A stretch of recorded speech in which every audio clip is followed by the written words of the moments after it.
il y a une piscine qui s'appelle en hébreu Bethsaïda et qui a comment 5 portiques. Sous ces portiques étaient couchés en grand nombre des malades. Les malades étaient des aveugles, des boiteux, des paralytiques qui attendaient le mouvement de l'eau. Amen. Amen. Car un ange, pourquoi ils attendaient le mouvement des eaux? Parce qu'on nous dit ici que un ange descendait de temps en temps dans la piscine. Amen. Amen. Et qu'est-ce que l'ange faisait? L'ange agitait l'eau. Et celui qui y descendait, le premier, après que l'eau avait été agitée, était guéri.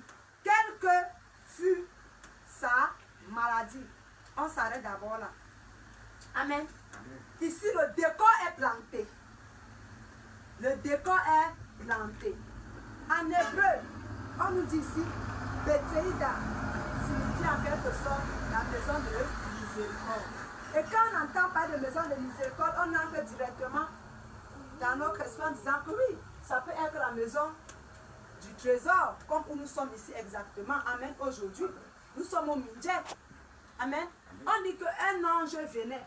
Ici, la Bible nous fait comprendre que Jésus a dit que va avec ses lettres, parle aux anges des églises. Il parlait à qui? Aux serviteurs, aux pasteurs des églises, aux apôtres des églises.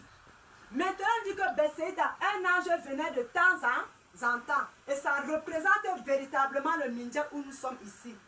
Parce que nous avons culté ici uniquement les dimanches. Amen. Amen. Uniquement les dimanches. Et sur quoi le pasteur principal que je suis, la visionnaire du Mindjet, ne vit pas au village. Amen. Mais je viens tous les dimanches. Et je viens pourquoi? Pour prêcher la parole. Amen. Alléluia. On dit les eaux, l'ange venait de temps en temps pour agiter l'eau. L'eau ici, c'est la parole. Comment la parole peut être agitée? Ici, on parle du Saint-Esprit. Le Saint-Esprit. Et on nous fait comprendre que quand l'eau était agitée, il y avait comment? Donc, dans la maison de Dieu, il y a plusieurs formes de maladies. Il y a ceux qui sont infirmes spirituellement et d'autres qui sont handicapés physiquement. Il y a d'autres qui sont morts spirituellement et d'autres qui sont vivants physiquement. Amen. Amen. Donc spirituellement ils sont déjà morts, mais physiquement ils sont vivants. Amen. Alléluia. Amen. Alléluia.